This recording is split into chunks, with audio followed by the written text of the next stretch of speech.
Okay, there is something I saw. Want to say, our president, which is Bola Tinubu, has appointed new EFCC secretary.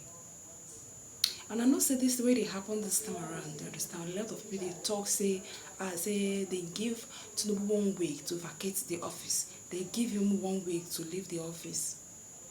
Me, I am not against anybody. I am not against him. I am not against anything. But all what I'm trying to say is that let us know if Tinubu will be the best president Nigeria will have.